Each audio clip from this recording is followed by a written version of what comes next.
kemarin kita membicarakan tentang pengantar spiritualitas Borobudur ini. Kemudian di sesi pertama kita membahas latar belakangnya, bagaimana Borobudur ini dibangun, oleh siapa, kemudian tujuannya apa, juga beberapa aspek detail seperti panca Buddha dan tingkatan-tingkatannya yang ada di Borobudur. Sebagai informasi awal misalkan bahwa Borobudur ini tentu dibangun bersama candi-candi yang lain di seluruh Nusantara ini, di tanah Jawa terutama dan di Sumatera, Jawa dan Sumatera. Jumlahnya ratusan, ribuan mungkin kalau yang sama yang belum tergali. Itu tentu membutuhkan modal untuk membangunnya. Kemudian kami mencoba menggali, tentunya ini ada dua modal yang dibutuhkan untuk sebuah kerajaan besar membangun bangunan-bangunan megah di zamannya, di era-era kerajaan Nusantara kuno. Yang pertama adalah modal fisik, modal material, yaitu kita telusuri ternyata semua itu tidak hanya mengandalkan kekayaan yang ada dikelola dalam sistem ekonomi agraris, yang walaupun kita tahu masyarakat Nusantara ini agraris, tapi juga maritim. Nah, kemudian dari sisi itu kita mendapatkan banyak informasi, catatan dari Tiongkok bahwa pelayaran dari Nusantara ke seluruh dunia, terutama melakukan perdagangan dengan Tiongkok, itu memperdagangkan berbagai komoditas dari Nusantara yang bisa menghasilkan modal secara material, sehingga modal ini bisa untuk membangun negara dan kerajaan, membangun berbagai fasilitas spiritual atau religius seperti bangunan-bangunan candi ini. Itu dari sisi modal material. Kemudian dari sisi modal pengetahuan, kita juga telusuri untuk bisa membangun candi-candi dengan arsitektur, dengan konstruksi teknik sipil yang luar biasa, kemudian dengan ukiran-ukirannya, dengan nilai pengetahuan yang terpahat di tiap dinding-dindingnya. Ini semua tentu ada landasan pengetahuannya yang kuat, yang mumpuni, yang tidak tanggung-tanggung. Kemudian kita telusuri ternyata Nusantara ini pernah punya universitas terbesar kalau boleh bilang di dunia, karena melihat wilayahnya, luasnya saja luar biasa. Usianya juga panjang, universitas tersebut dari abad ke-7 hingga abad ke-11, yaitu di Muaro Jambi. Dari universitas itu di sana dipelajari berbagai pengetahuan seperti ilmu kebatinan, ilmu seni dan arsitektur, ilmu pengobatan, sastra, kemudian berbagai pengetahuan yang menunjang kehidupan masyarakatnya pada waktu itu. Dari sini kita bisa menarik garis bahwa pembangunan candi-candi ini, terutama Borobudur misalkan, di era Medang Mataram, itu memiliki modal pengetahuan yang kuat, yang mumpuni, ya, sehingga sangat masuk akal bagaimana candi-candi ini dibangun dengan berbagai kontennya yang luar biasa. Dari situ kita pelajari lagi tentang Borobudurnya itu sendiri, bahwa Borobudur ini dibangun berbeda dengan candi-candi yang lain. Candi-candi yang lain itu bentuknya di rumah dengan atap, misalkan. Borobudur ini beda. Borobudur ini terbuka, tidak ada atapnya, dan fungsinya juga beda. Kalau candi-candi yang lain yang bentuknya beratap itu rata-rata merupakan tempat yang disakralkan, yang hanya boleh orang-orang tertentu masuk ke sana dan memimpin puja atau melakukan upacara-upacara. Sementara Borobudur ini dibangun dengan tujuan siapapun, tidak dibatasi, bahkan ini bisa rakyat jelata untuk bisa mempelajari pengetahuan melalui sutra-sutra yang diukir pada dinding Candi Borobudur. Sifatnya Borobudur ini tidak demikian sakral, yang dalam artian tidak dibatasi bahwa yang bisa mengakses hanya kaum pertapa, misalkan para biksu atau para pandita, tapi boleh siapa saja ke sana dan bisa membaca sutra yang terukir. Jadi ini merupakan,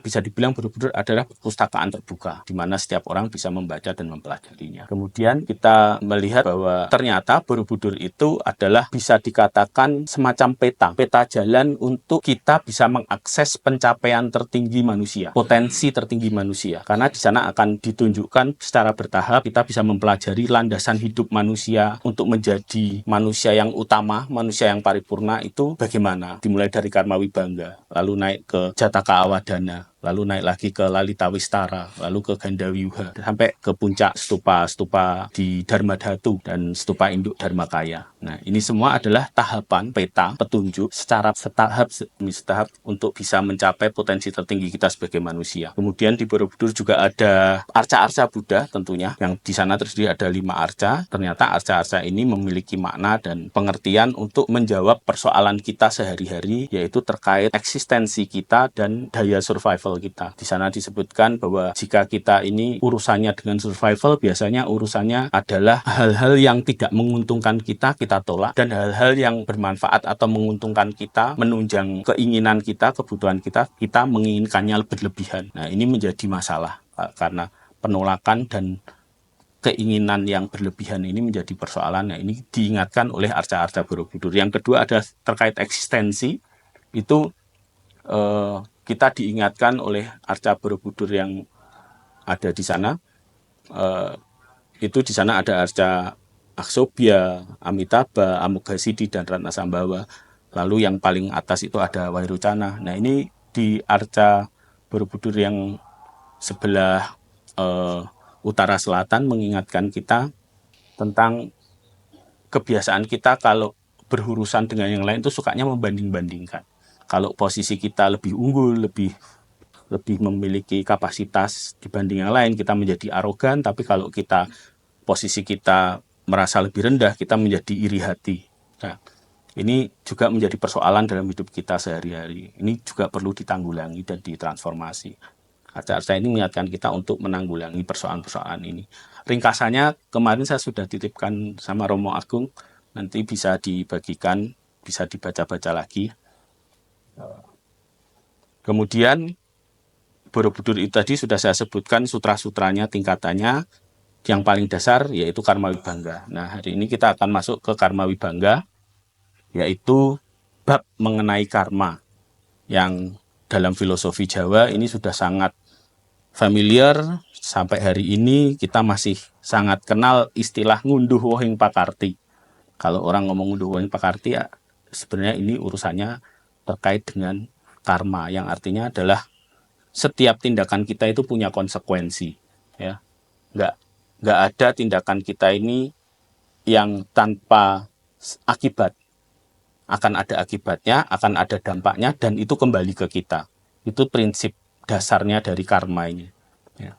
Jadi di lantai dasar relief Borobudur ini ada 160 panel yang sehari ini kita tidak bisa mengaksesnya karena tertutup oleh batuan masif, ya, yang tingginya bisa sampai 4 meter, lebarnya sampai 6 atau 7 meter.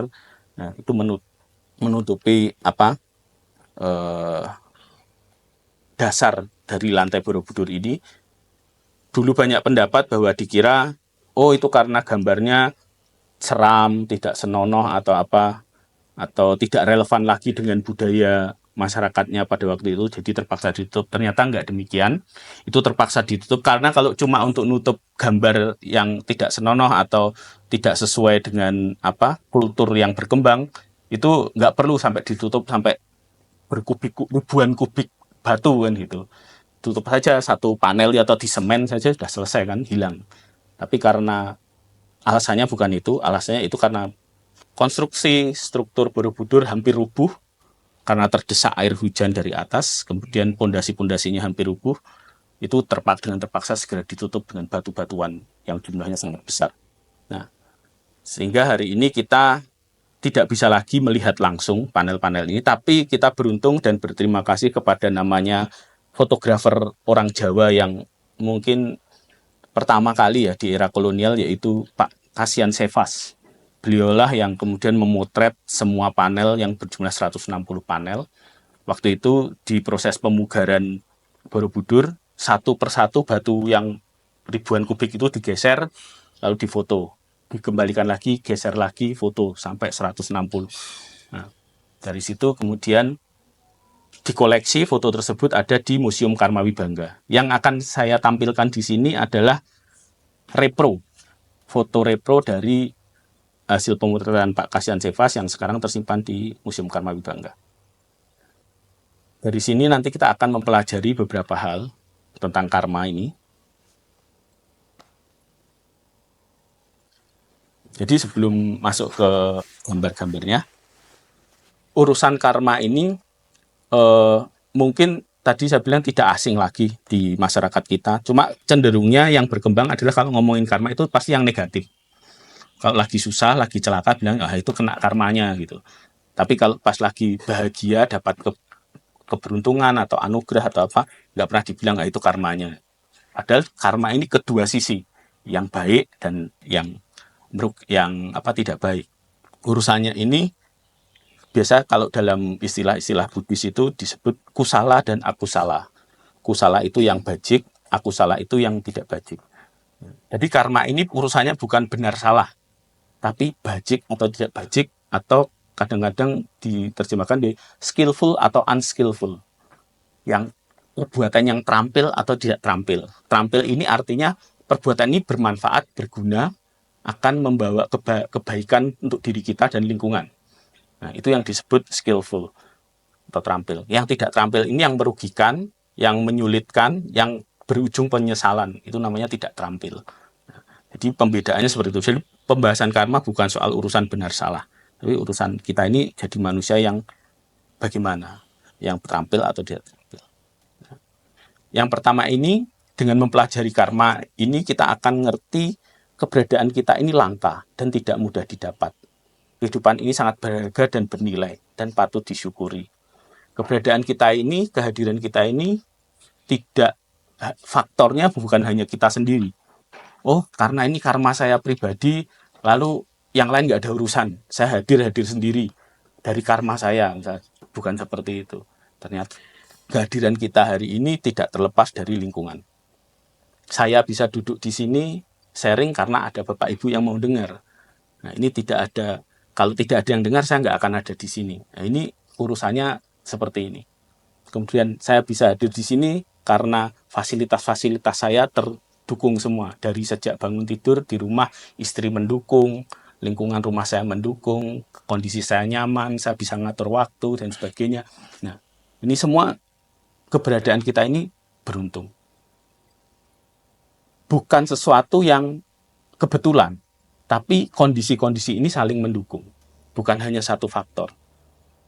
Yang patut disyukuri misalkan kita hari ini bisa duduk di sini, bisa diskusi, belajar, santai.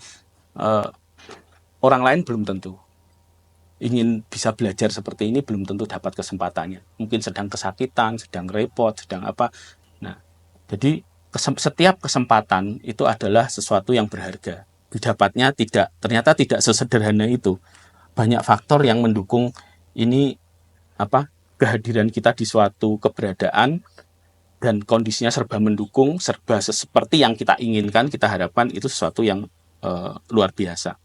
Kemudian pada suatu saat, ini nanti yang perlu disadari juga, hidup ini akan berakhir dan ini adalah suatu kepastian. Di karma ini membicarakan tentang lahir dan mati juga. Nah, dan segala aktivitas di antaranya.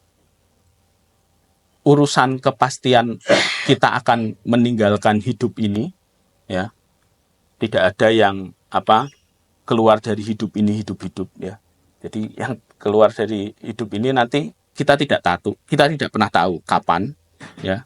Waktunya sangat tidak menentu. Walaupun yang muda itu selalu merasa usianya lebih panjang, yang tua merasa semakin dekat ke masa akhirnya, tapi itu juga belum tentu.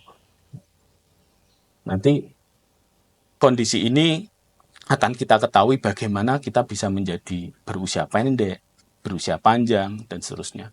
Kemudian pada saatnya kita akan mengalaminya sendirian. Kita pikir, seringkali kita mikirnya itu seolah-olah segala sesuatu itu saya bisa kuasai dan milik saya. Kita selalu punya konsep milik, aku, keakuan kita ini. Oh, ini milikku, anakku, istriku, hartaku, kendaraanku. Ini aku ini. Rasa kepemilikan ini yang membelenggu. Yang tidak kita sadari, pada akhirnya ini semua juga akan berlalu. Yang kita klaim aku pun itu akan hilang. Kemudian akhirnya kita hanya sendirian. Yang tadi katanya harta, anak, saudara, famili, teman, yang dulunya semua serba dekat, ketika kita menghadapi proses berakhirnya hidup ini, toh kita menghadapinya sendiri. Nggak ngajak-ngajak mereka. Ya, urusannya masing-masing. Karena apa? Karma ini tanggung jawab kita sendiri. Kelahiran kita, sampai proses kematian kita, itu urusan kita sendiri. Kemudian yang akan terus terbawa adalah tilasan dari tindakan kita dari hari ke hari. Perbuatan kita ini setiap saat akan menjadi timbunan, menjadi tabungan, ya, rekening buat diri kita masing-masing yang terus kita bawa sampai kapanpun. Ya. walaupun dalam konsep karma ada diceritakan itu bisa dihapuskan. Dampak-dampak perbuatan itu misalkan yang buruk mau ditekan atau dihapuskan atau dihilangkan, konon katanya bisa. Tapi tidak sesederhana itu. Kita mengira setiap hari katanya dengan memahami karma ini kita jadi punya kendali. Kan gitu. Oh, karena ini karmaku, perbuatanku, saya bisa kendalikan. Nyatanya enggak. Sejak bangun tidur kita itu dipengaruhi lingkungan kita. Karma ini ternyata termasuk seluruh kebiasaan kita. Jadi bangun tidur, ternyata kita terpengaruh baru bangun lihat TV misalkan, atau buka HP, baca berita, langsung seluruh pengetahuan kita ini diwarnai oleh pengetahuan yang kita serap. Langsung cara hidup kita hari ini berubah semua. Terpola oleh berbagai faktor yang ada di sekitar kita. Urusan dengan istri misalkan, atau dengan anggota keluarga, dengan ibu dan sebagainya. Itu membuat kita bangun tidur, itu sudah nanti cara kita bersikap, berinteraksi, itu sudah terpola. Bangun tidur gosok gigi, nah polanya kan gitu, sarapan, kan gitu. Terus nanti harus nganter ini, harus ngerjakan itu terpola. Kita pikir kita bisa mengendalikan, enggak. Nanti ketika nggak cocok sedikit, langsung emosi, kepancing dengan sendirinya. Padahal pengennya kalau punya kendali, mengerti karma ini, emosi dikendalikan juga. Ternyata enggak, karena lingkungan ini berpengaruh semua. Kita pikir kita punya kendali, ternyata enggak. Ini perlu dipahami di karma ini. Jadi setiap gerakan kita, aktivitas kita ini konsekuensinya dan sebab-sebab yang mengikutinya itu sangat kompleks, ya. Sehingga jangan pernah berpikir bahwa kita bisa mengendalikannya. Tapi bukan berarti tidak bisa sama sekali, hanya ini nanti ada solusinya bagaimana kita mempunyai pengendalian ini. Nanti kalau kita naik kelas lah, baru kita cerita. Ini Borobudur itu urusannya nanti cerita orang naik kelas. Kemudian di setiap pemikiran, ucapan dan tindakan kita selalu dipengaruhi dan dikondisikan oleh yang lalu. Ini tadi yang saya bilang. Hal-hal yang lalu yang pernah kita lakukan dan alami dari sejak kecil, kalau kita abaikan kehidupan lampau ya, karena beberapa orang nggak setuju konsep ada kelahiran lampau mungkin, anggaplah dari sejak kecil. Kehidupan lalu kita itu akan membentuk kita, karakter kita, cara kita berinteraksi, dan semuanya. Itu sudah menjadi pola cara hidup kita, sehingga menjadi karma kebiasaan. Ya.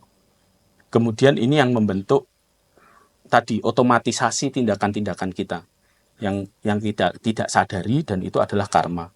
Ya. Baik itu yang negatif ataupun yang positif ya.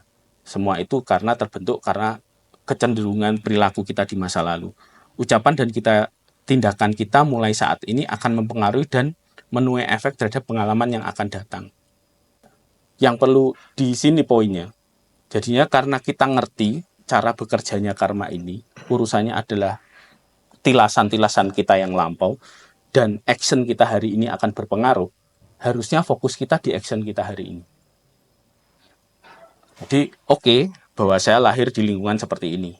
Lingkungannya ada berbagai kendala, berbagai kesulitan. Tapi bagaimana karena kita tahu ini bisa diubah, karena tidak ada yang ajek, tidak ada yang permanen, anicca, bisa diubah dan pasti berubah. Kalau kita menginginkannya juga bisa dikondisikan. Maka karma, poinnya yang penting adalah action kita hari ini. Mau nggak kita melakukan perubahan itu, dan seberapa kuat kita melakukannya, upayanya. Nah, ini yang akan ditekankan di ajaran karma. Jadi bukan soal urusannya, oh saya dapat pahala hari ini, atau oh ini kondisi saya seperti ini, ya sudah, ini sudah karma saya, bukan seperti itu. Kalau itu akan jadi keliru, disamakan dengan takdir atau nasib. Nah, di konsep Dharma ini, di ajaran Borobudur ini, karma ini penekanannya tidak membahas soal itu, karena apa yang sudah terjadi kita nggak bisa otak-atik lagi. Tapi apa yang akan datang kita masih bisa mengupayakannya, membentuknya. Nah, jadi selalu ada kemungkinannya untuk melakukan perubahan. Jadi dalam Buddha Dharma tidak terlalu ditekankan benar atau salah, tadi di awal saya sudah bahas, tetapi baik, bajik, terampil, atau tidak bajik, ya, atau tidak terampil, tidak mendukung. Di mana bajik, terampil didefinisikan sebagai tindakan yang membawa hasil yang nyaman untuk diri sendiri dan orang lain, dan tidak bajik, tidak terampil adalah tindakan yang menyebabkan ketidaknyamanan diri sendiri dan urusannya seringkali mencederai orang lain. Kemudian yang terakhir, tanpa mengetahui dan menyadari korelasi antara niat, tindakan, dan konsekuensinya dalam kehidupan. Penekanannya, kita ini kondisinya dalam situasi yang tidak menyadari hubungan antara niat, motivasi kita, lalu tindakan, lalu konsekuensinya. Dengan gara-gara kita tidak menyadari tiga aspek ini, kehidupan kita ini selalu berputar-putar. Jungkir balik hanya di situ saja. Ini yang disebut samsara.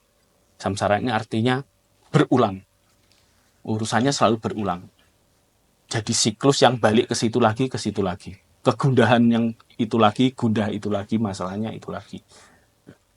Di konteks kelahiran dan kematian, dijelaskan bahwa ini yang akan memicu kita lahir jadi makhluk seperti ini lagi, atau yang lebih buruk, atau bisa meningkat, tapi tetap saja di alam yang disebut 31 alam ini.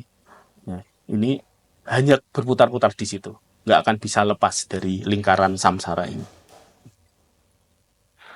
Jadi kalau kita kemudian menyadari ini, kita akan melihat ini benar-benar sia-sia. Nah, lalu akan muncul motivasi untuk keluar dari lingkaran samsara ini, lahir mati ini. Nah, ini nanti ujungnya kita akan mempelajari sampai ke sana. Maka sebaiknya kita dapat menerima keadaan atau situasi apapun yang menimpa dengan tulus hati yang jernih, ikhlas, rela, ini semeleh atau legowo. Jadi keberadaan yang sudah kita terima saat ini, itu pertama-tama caranya terima dulu. Oke, ini semeleh, kondisi saya seperti ini. Karena kalau kita tidak terima, pasti makin menderita, makin jadi jalan buntu.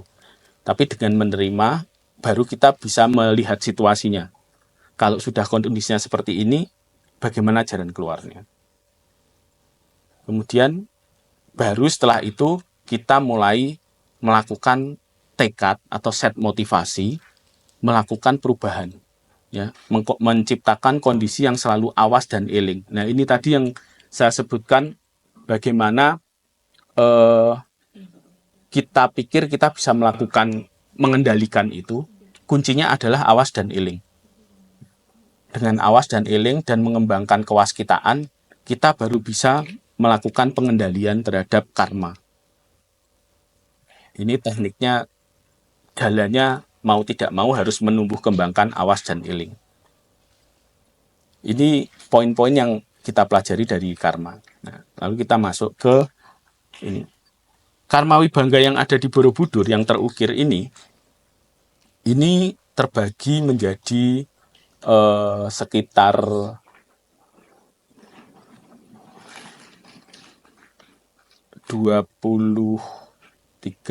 100, terdiri dari 160, kemudian dibagi menjadi 54 bagian. Kami coba identifikasi dan kategori, terbagi menjadi 54. Ya. Untuk memudahkan klasifikasi penjelasannya. Kemudian sumbernya ini kami menyebutnya gini, setiap sutra yang diukir di Borobudur itu sutra yang dibuat dengan pilihan sadar dan sengaja. Bukan, oh ini ada sutra bagus, teksnya bagus, taruh. Itu bukan asal-asalan seperti itu. Tapi direncanakan. Kenapa karmanya yang paling dasar karma. Lalu meningkat di lantai berikutnya Jataka Awadana. Lalu naik lagi Lalita Wistara, lalu Gandawiha. Nah, itu karena ada tujuannya. Ini akan menjadi rangkaian yang tidak terputus. Nah, dan topik karma ini sendiri, itu jumlahnya sutranya banyak banget.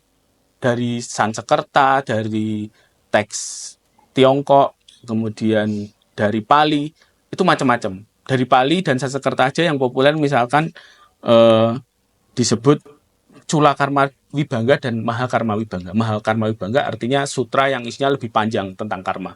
Cula berarti lebih kecil. Itu di Sanskerta dan Pali punya versinya masing-masing. Tapi ceritanya kurang lebih sama. Ada juga yang dalam Mandarin ada beberapa buku yang di sana di apa judulnya beda-beda tapi isinya kurang lebih sama. Misalkan eh, ajaran ajaran karma kepada pemuda Brahmana Suka. Terus kisah tentang Todea. Todea itu bapaknya Suka. Jadi poinnya tokohnya beda tapi ceritanya sama seperti itu. Nah, Suka itu ada sampai 4 kalau sampai 4 atau lebih buku yang menyebutkan Suka. Bukunya lain-lain, sadurannya beda-beda tapi ceritanya latar belakangnya kurang lebih sama. Jadi setelah kita kumpul-kumpulkan, kita sebut sutra-sutra yang tertulis di luar sana itu sebagai sutra saksi. Yang sutra yang sudah terukir Borobudur kita sebut sutra Karma Wibangga Borobudur. Yang lainnya ada sutra saksi, hanya sebagai saksi bahwa sutra ini benar keberadaannya. Gambar-gambarnya bisa diverifikasi ceritanya dan melalui teks-teks sutra saksi yang jumlahnya banyak sekali. Nah, kemudian kita identifikasi satu persatu gambarnya, kita cocokkan keterangannya. Dari situ baru kita bisa identifikasi satu persatu. Sebelum saya masuk ke gambar ceritanya ini, ada cerita latar belakangnya tadi karena sudah sebutkan ya Suka tadi tentang Suka dan Todea. Jadi semua cerita Karma Wibangga ini awalnya bermula dari cerita di masa lampau, di masa kehidupan Buddha. Saat itu ada seorang kasta Brahmana yang bernama Todea. Todea ini kaya raya tapi kikirnya bukan main. Ya. Kemudian pada suatu ketika dia ini semacam bendahara gitu, bendahara kerajaan dan sekaligus saudagar, punya kekayaan banyak yang ditimbun di rumahnya dan demikian pelitnya bahkan anaknya saja tidak diwariskan dengan cukup, hanya diwariskan apa yang ada yang terlihat saja. Nah, selebihnya kekayaannya disimpan di timbun. Nah, suatu ketika Todea mencapai ajalnya, meninggal, lalu setelah sekian waktu ternyata Todea ini terlahir di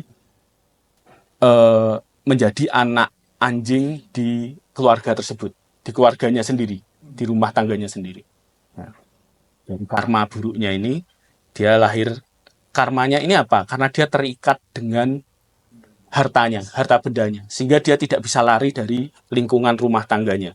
Ketika meninggal, citanya, kesadarannya terikat untuk lahir di tempat itu lagi sebagai penjaga hartanya sendiri, yaitu jadi anjing di keluarganya itu. Lahir sebagai anjing di situ dan menjadi anjing kesayangan dari anaknya. Jadi yang merawat anaknya, bapaknya ini yang sudah jadi dirawat anaknya. Satu ketika Buddha melakukan tradisi pindah patah, mengumpulkan dana makanan, mampir ke rumahnya Todea. Sampai di gerbang itu Buddha digonggongi oleh anjing ini. Todea paling tidak suka kalau ada orang minta-minta. Nah, karena dia dari dulu nggak ingin berbagi kan gitu, bagi makan aja nggak mau dia. Nah, gonggongi. Nah, Buddha dengan ini kalem bilang, Todea dipanggil dia langsung, kamu itu nggak berubah-ubah, itu sudah jadi anjing ya masih seperti ini. Di, kamu kalau terus-terusan seperti ini nanti karma burukmu makin buruk, apalagi gonggongi seorang Buddha, diingatkan gitu. Nah, gara-gara ditegur itu, anjingnya sedih. Nekuk ekor pulang ke dalam, ke dapur, nggak mau keluar lagi. Murung sekali. Tadi kejadian itu ditonton sama pembantunya Suka, anaknya. Lalu anaknya pada waktu itu sedang kerja di luar. Ketika pulang, dia cari anjing kesayangannya ini kemana. Ternyata mengurung diri di dapur, lalu dicek. Ini kenapa anjing saya nggak doyan makan, ngurung diri seperti ini? Oh, tadi gara-gara ketemu Buddha waktu pindah patah, ditegur, dibilang, Todea, kamu ini nggak tahu diri. Ini. Oh, loh, kok disebut Todea? Itu nama bapak saya. Iya, ini, wah ini pelecehan ini, kurang ajar ini. Nggak terima lah si Suka itu kan. Iya, tadi memang begitu. Ini dipanggil tuh dia nama bapak Anda, almarhum bapak Anda, mendiang bapak Anda. Nah, terus bro dia ini agak emosi, terus nggak terima. Di mana sekarang Pertapa Gautama? Oh ada di hutan sana, lagi bertapa. Nggak jauh dari rumah mereka lah, dari kota itu. Di Luruk didatangi. Mau dionek-onek kan gitu. Kurang ajar kan gitu. Sampai sana ditegur. Mau negur tapi nggak jadi. Begitu ketemu biasanya kalau orang mau marah-marah ketemu Buddha itu langsung redup, nggak jadi. Cuma berani menanyakan. Pertapa Gautama, manggilnya Bu. Bahasanya istilah Bu. Sekarang Bro. Bu itu artinya Buddha untuk Bodhi. Bu, kenapa Anda tadi mampir ke tempat saya? Menurut pembantu saya memanggil anjing peliharaan saya itu dengan nama bapak saya, untuk dia. Ya, memang itu kelanjutan kelahiran bapakmu kan kemudian dijelaskan, disebutkan. Yang benar saja gitu, nggak terima tuh. Kalau kamu tidak percaya, kamu pulang, nanti kamu kasih makan yang enak anjingmu itu. Ketika dia agak ngantuk, setengah tertidur, kamu tanya, Pak, ya, itu harta bapak yang dulu ditimbun itu letaknya di mana? Nah, nanti kamu pasti dikasih tunjuk. Tapi harus dalam kondisi anjingnya ini setengah tidur ya, setengah. Karena kalau sadar dia nggak rela, nggak dikasih itu. Itu. Terus karena ingin membuktikan perkataannya ini nggak fitnah gitu kan, nah, udah pulang, udah marahnya diempet dulu, buktikan dulu, pulang. Sampai sana benar dikasih makan, sudah kekenyangan, agak setengah teler gitu. Nah, baru ditanya, Pak, itu nggak tegel tapi yo Pak, gitu. Harta-harta bapak itu yang ditinggalkan di mana gitu. Lalu dengan setengah ngantuk ditunjukkan di belakang rumah, di pekarangan belakang rumah, dieker-eker di beberapa titik. Langsung suruh anggota anak buahnya gali itu semua, ketemu semua hartanya. Ya. Baru percaya, oh, Pertapa Gautama itu memang waskito, ya, nggak main-main, bukan mau ngejein orang gitu. Nah, kemudian balik lagi ke sana, berterima kasih, lalu penasaran dia, saya itu boleh nggak nanya gitu, sedikit saja. Ya silahkan. Bagaimana kok orang bisa terlahir, ada yang sampai jadi binatang, ada yang lahir buruk rupa, ada yang lahir tampan, ada yang lahir kaya, di keluarga kaya, ada di keluarga miskin, dan seterusnya. Katanya sedikit tapi banyak. Sampai menjelaskannya ini jadinya panjangan. Nah, terus oke, dijelaskan. Baik, kalau kamu mau dengar, sediakan waktumu, saya akan jelaskan semuanya. Bagaimana orang-orang ini bisa terlahir dengan kondisi yang berbeda. Nah, mulai dari situlah ajaran karma wibangga ini dijelaskan, dibabarkan. Nah, kita mulai dari nah ini dipilih nih urutannya termasuk dari urutannya dan temanya, ya itu dipilih ya, oleh para pendiri Borobudur. Nah, ini dimulai dari cerita umur pendek, ya. Itu dibagi dalam 5 panel. Jadi ini pembagiannya tidak konsisten ya. Dalam artinya semua 5 panel enggak. Sesuai apa yang ingin mereka sampaikan sebenarnya. Tapi ini 160 panel, apa ya bisa kita selesaikan 160 panel? Kalau satu panel 3 menit kalikan 160 berapa jam? Kalau betah ya nggak popo itu kita satu-satu. Tapi saya kira nggak perlu juga, kita akan tangkap esensinya ya. Saya pilihkan beberapa yang memang menjadi poin pentingnya. Ya. Kalau kemarin sih di tempat lain saya sih bahas satu-satu karena mereka bersedia 6 jam nggak apa-apa, siapa 6 jam, yo oke sampai selesai. Jadi kalau nggak kuat yo jangan dipaksa. Oke, ya, kita mulai dari sini. Tema 1 sampai 5 relief. Ini umur pendek. Apa yang menyebabkan orang-orang berumur pendek? Ya, yaitu karena membunuh, menyuruh orang lain untuk membunuh, menyetujui dan mendukung pembunuhan, senang melihat pembunuhan, mengharapkan kematian orang lain, senang atas kematian orang lain, menggugurkan kandungan orang lain, menyarankan orang lain menggugurkan kandungan, menyediakan tempat umum untuk pembantaian, menghasut orang lain untuk bertengkar dan saling mencelakai. Ini adegannya seperti ini. Ya. Ini di sebelah A, itu kegiatan nangkap ikan pakai bubu. Masih ada ya bubu bentuknya seperti ini? Ya, sampai sekarang masih ada. Jadi sangat lokal ya, sangat aktual. Jadi pada waktu itu, yang bawah ini ya, A. Ini. Kemudian yang di atas itu orang yang menyetujui dan menganjurkan perbuatan buruk ya. Ini ada gambar orang menunjuk-nunjuk itu ya. Ini di sini diceritakan menyemangati dan mendorong orang membawa busur menyemangati dan mendorong orang untuk melakukan itu penangkapan ikan ya, beramai-ramai. Kemudian yang di atas ini membawa pikulan ya, membawa pikulan untuk ikan-ikan yang hasil tangkapannya ya, dibawa ya. Terus mereka ada yang bawa kendang merayakan kesuksesan panen ikan ya, pesta ya, sudah digambar, orang gambarkan kendang ya. Ini kegiatan-kegiatannya. Lanjut. Nah ini yang di sebelah kanan A, ini orang menyemangati pemburu yang membawa panah dan busur. Ya. Ya. Tuh.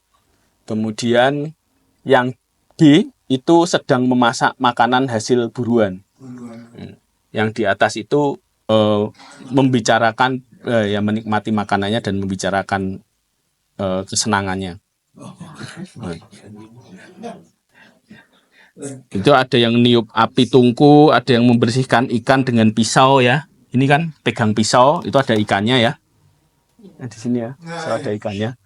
Entah digepuk atau di sisi ya. Nah, di atas yaitu kongko-kongko sambil nunggu ikannya masak. Ini biasanya sebentar lagi nih ya, old and new. Ini kegiatan yang asik. Nah, lalu ini mengakibatkan, ya yang ini warnanya beda, yang C, ini adalah akibatnya. Akibatnya berumur pendek. Nah, cerdasnya bagaimana kita menggambarkan peristiwa berumur pendek adalah seorang bayi atau anak yang mati.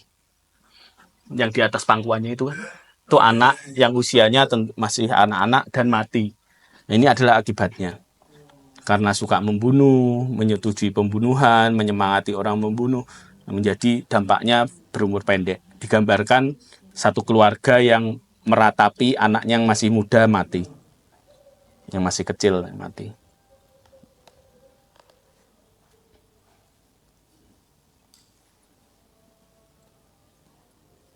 Kemudian ini juga masih temanya tentang berumur pendek. Yang A itu gambarannya tentang aborsi. Ya, yang D ini juga.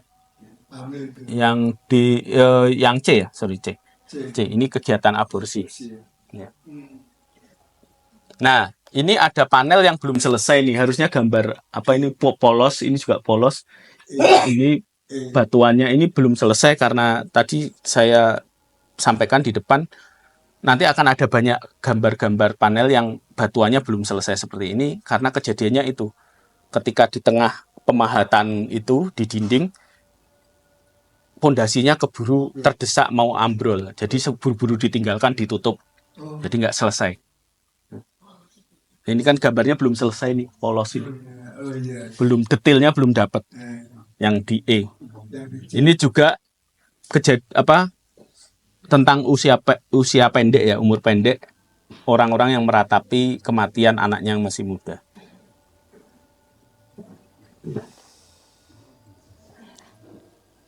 Nah ini tentang, ini ada dua orang pegang golok, kemudian salah satu mengayunkan golok di atas kepala, korban dan ini ada yang menjerat leher korban.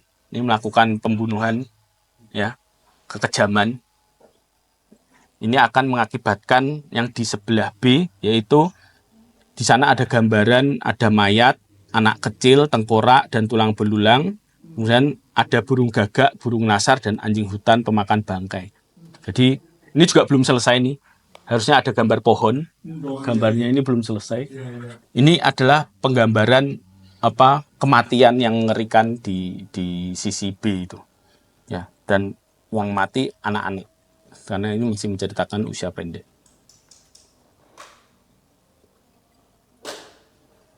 Oke, terus ini orang yang menyemangati perang, menyetujui perang, itu juga mengakibatkan umur pendek.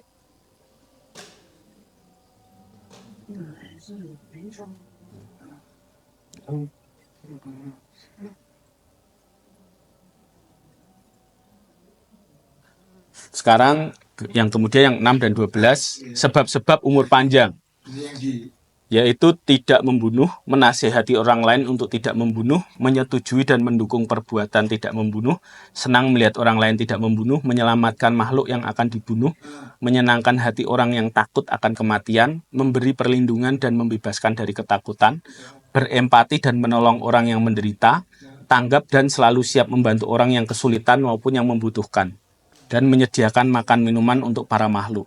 Ya. Ini adegannya seperti ini. Di sini kelihatan ya, kalau tadi yang umur pendek itu juga bentuk-bentuk orangnya itu kurang indah. Ya kan, mukanya jelek, badannya kurang bagus, perutnya buncit, enggak proporsional. Tapi kalau di sini orang yang ini gambarnya orangnya bentuknya lebih bagus, ya. Karena usia panjang juga berpengaruh pada tubuh fisiknya yang bagus. Karena kebajikannya. Di sini yang A ini ceritanya orang-orang yang menyatakan tekad untuk tidak lagi membunuh dan disaksikan oleh orang-orang yang mendukung komitmennya. Jadi orang ini kan beranjali di hadapan guru, ya, guru yang memberikan dukungan, yang memberikan wejangan supaya mereka tidak lagi melakukan kejahatan pembunuhan. Kemudian yang B ini memberikan nasihat kepada 3 orang untuk tidak lagi membunuh. Nah, ada diskusi ya, cerita diskusi tentang anjuran yang baik. Yang di C adalah akibatnya, yaitu berumur panjang. Ya, di sana digambarkan ada suami istri yang didampingi putra-putrinya yang sudah dewasa. Oh, ini putri-putrinya, ini yang 2 ini putri-putrinya, ini orang tuanya yang sedang duduk, di bawah ini para pembantunya. Ya. Jadi digambarkan seperti itu. Usia panjang digambarkan anak-anaknya udah dewasa.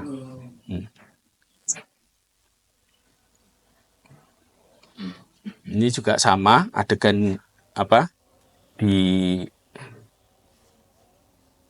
sini orang menganjurkan untuk tidak membunuh yang sebelah kanan. Yang di B juga itu berkumpul dengan orang-orang yang baik, ya. Kemudian yang di sebelah kiri yang C itu orang tua, sepasang orang tua yang didampingi oleh keluarganya yang sudah dewasa, anak-anaknya dan pengikutnya. Nah, ini tentang tindakan mencegah pembunuhan. Jadi di sini ada kejadian seorang akan dibunuh dan 3 orang lainnya berusaha mencegah. Yang 3 orang di sini, 1, 2, 3 ini mencegah pembunuhan.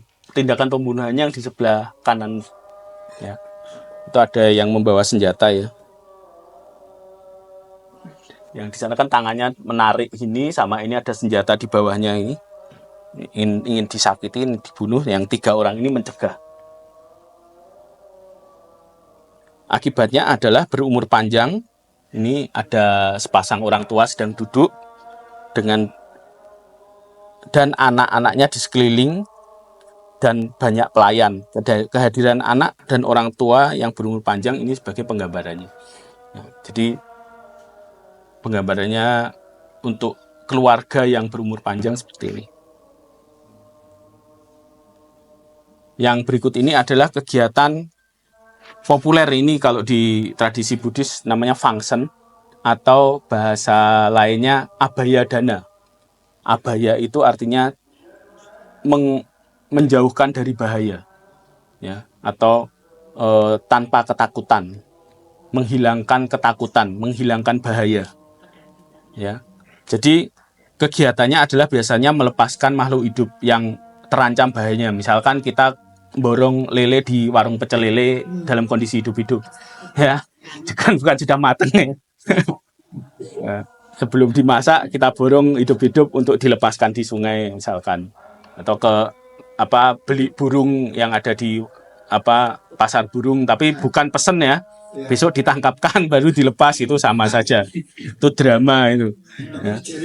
Jadi bukan seperti itu, tapi burung-burung yang memang ini bakal dikurung dalam jangka waktu lama, yang memang tidak dikondisikan, disediakan, kita dengan spontan saja merasa perlu diselamatkan. Atau mungkin borong jangkrik di tempat jual pakan manuk gitu kan, sebar ke hutan gitu. Nah, jadi supaya dia selamat, tidak jadi pakan, karena jangkrik itu untuk dipakan manuk itu kan kejam, itu dipotesi kakinya dulu, kepalanya baru dikasihkan kan gitu, ya. Jadi itu perlu, kalau ada kesempatan kita melakukan hal-hal seperti ini akan sangat bermanfaat. Jadi kegiatannya ini di sini penggambarannya kan melepas ikan ini di sungai, di danau atau sungai, ada teratainya ini kan, ada tanaman-tanaman teratainya. Terus burung-burung di atasnya itu yang dilepas, ya. Itu membawa mangkok-mangkok untuk memberi makan satwa-satwa. Buahnya adalah sebelah kiri, B itu adalah penggambaran sepasang orang tua, kemudian didampingi oleh anak-anak dan pengikutnya yang sudah dewasa. Iya, yang dilingkari di sisi ini warna oranye ya, itu hasilnya. Jadi sebab dan hasil. Ya. Ini juga tindakan mencegah pembunuhan. Ini yang di bawah ini dianiaya, dibully ya oleh sekelompok orang. Lalu yang di sebelah kanannya ada 3 orang mencegah. Stop bro, stop. Ya, itu tindakan mencegah. Ini juga abhaya mudra, abhaya dana. Itu tindakan yang menjauhkan orang dari bahaya.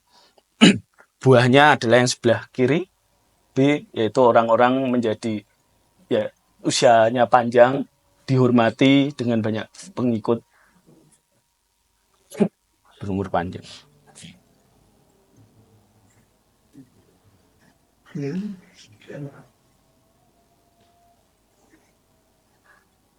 Terus umur panjang ini masih banyak memberikan persembahan. Yang sebelah kanan memberikan dana tadi salah satunya ya, memberikan sumbangan dalam berupa bahan makanan. Ini makanannya berlimpah, ini ada wakul, ada orang pada membawa kendi, macam-macam, itu dipersembahkan kepada orang yang membutuhkan. Kemudian buahnya yang di sebelah kiri, hidupan yang makmur dan berlimpah. Oke, sekarang sering sakit. Apa yang menyebabkan orang-orang sering sakit? Karena sering menyakiti makhluk lain. Kemudian menyuruh orang lain untuk menyakiti, menyetujui dan mendukung perbuatan menyakiti, senang melihat orang lain menyakiti, menyusahkan dan meresahkan hati orang tua, mengusik ketenangan orang-orang yang patut dihormati, senang melihat orang sakit dan menderita, tidak senang melihat kesembuhan orang lain, enggan memberi pertolongan pada orang sakit, keinginan makan dan minum yang berlebihan. Jadi sakit nggak hanya karena tindakannya tapi yang menyakiti, tapi tidak mengontrol konsumsi juga bisa jadi masalah. Ya, dan itu penyakit kita pada hari ini seringnya karena makanan. Ini contoh adegannya. Sini ada yang A, itu sebelah sana ada gambar 3 orang menganiaya seseorang, salah satunya menyodoknya dengan lutut, lalu lainnya memukul dan satunya lagi mencengkeram tubuh. Ya, itu ya siku lututnya nekuk itu ya, itu gambarnya untuk gajul, dengkul kepala orang, kemudian yang satu mencengkeram lehernya, yang sambil tangannya mau memukuli.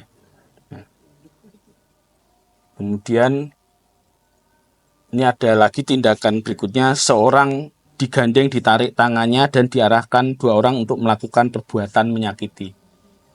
Di yang B itu ada orang yang diajak, gandeng tangannya diajak untuk ikut menyakiti.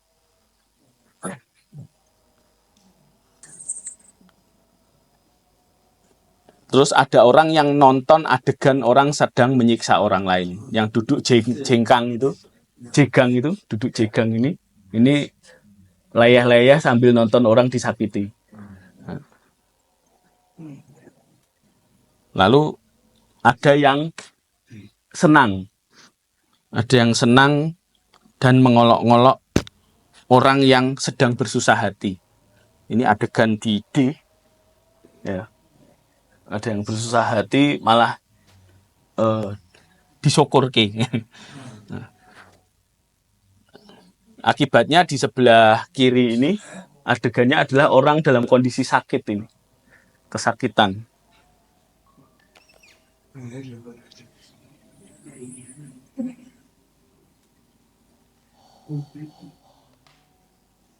Yang ini juga masih tentang orang sakit. Menyerang orang lalu secara fisik orang lain secara fisik meskipun ada yang berusaha untuk menghentikan. Jadi yang di belakangnya itu orang mencegah orang melakukan kejahatan. Yang di bawah ini orang yang disakiti, yang di atas membawa senjata yang menyakiti, di belakang sana itu orang yang mencegah untuk tidak melakukan tindakan menyakiti. Terus yang nomor B itu orang yang gambaran dari orang yang makan dan minum berlebihan, pesta pora, ya, itu sedang menuangkan minuman ya, sedang menikmati makan minuman. Terus yang C, sikap bermusuhan dilakukan melalui ucapan dengan menggunjingkan orang lain. Nah, gosip, gibah. Nah, ini kan orang ini ya ceritanya orang lagi gibah di sini.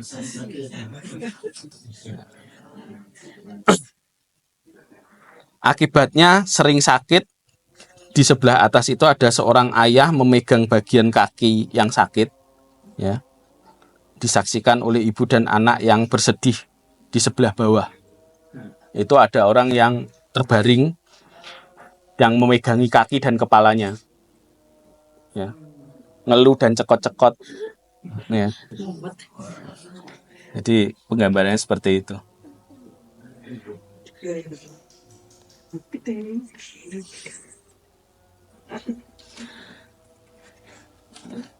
Ini juga masih sama.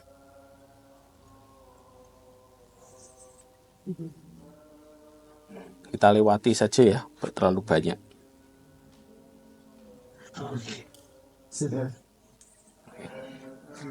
Sekarang sehat jarang sakit, alpa bada. 1. Tidak menyakiti makhluk lain, menasihati orang lain untuk tidak menyakiti, tidak menyetujui dan tidak mendukung perbuatan menyakiti, senang melihat orang lain tidak menyakiti, melayani orang tua dan merawat yang sakit, menjenguk dan merawat orang-orang patut dihormati yang sedang sakit, senang melihat kesembuhan orang lain, memberi pertolongan kepada orang sakit dan menganjurkan orang lain melakukannya, melihat orang yang sakit dengan kepedulian dan penuh kasih, makan dan minum secukupnya. Nih, nah ini banyak ya gambarnya, masih rata mukanya, ini belum selesai. Sekelompok orang akan menjenguk dan merawat orang yang sedang sakit. Bukan, sorry. Bukan yang ini. Oh, ini saya skip langsung ke sini saja. Ini sekelompok orang menjenguk dan merawat orang yang sedang sakit. Ada yang menopang tubuh, memijat kepala, tangan, dan kakinya, serta membawakan obat atau makanan untuknya. Jadi yang di tengah ini yang berbaring ini, setengah berbaring ini itu yang sakit, yang lainnya mijeti, ya, ngopeni yang lainnya. Buahnya akibatnya keluarga yang hidup sehat dan sejahtera, ini penggambarannya di sini. Keluarganya lengkap, rame, ya, semuanya senang.